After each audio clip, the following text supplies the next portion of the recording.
بسم الله الرحمن الرحيم.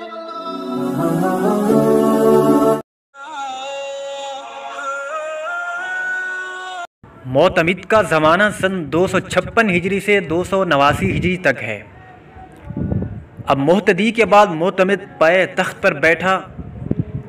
انہی دنوں ملک میں خروج ہوا جس میں علوی اور علویوں کے نام پر دوسرے لوگ خلیفہ کے خلاف کھڑے ہو گئے۔ ان کے بعد زنگیوں نے ملک کے اندر جنگ کا خوفناک ماحول بنا دیا، جس میں کئی شہر تباہ ہوئے اور کئی بڑے سردار اور لشکر مارے گئے۔ قریب سارے عراق پر قبضہ کر لیا اور لوگوں پر وہ مظالم کیا کہ اللہ کی پناہ، یوں لگتا تھا کہ عباسیوں کی حکومت کو ختم کر دیں گے۔ معتمد نے کئی فوجیں ان کے مقابلے میں بھیجی، مگر ان زنگی حبشیوں نے سب کو زبردست شکست دی۔ انہی دنوں ترکوں کو کئی جگہوں پر شکست ہوئی۔ دراصل گزشتہ 10 سال میں عباسیوں کی کمزوری سے سلطنت پورے طور سے ترکوں کے ہاتھ میں آ گئی تھی۔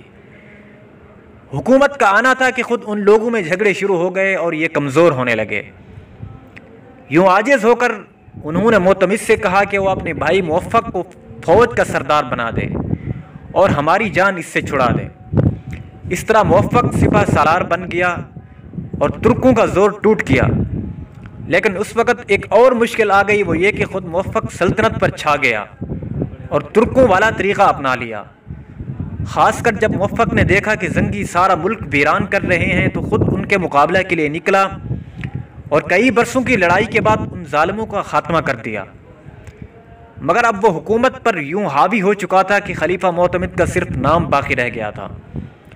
سلطنت کی اس گڑبڑ کو دیکھ کر ماوراء النہر ترکستان کے گورنر نصر بن احمد نے 221 ہجری میں ماوراء النہر میں سامانی سلطنت قائم کر دی، جو 389 ہجری تک باقی رہی۔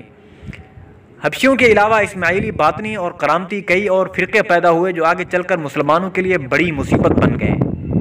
اس ابتری کی وجہ سے رومیوں کو موقع مل گیا اور مسلمان ان کے ہاتھوں بہت تنگ ہوئے۔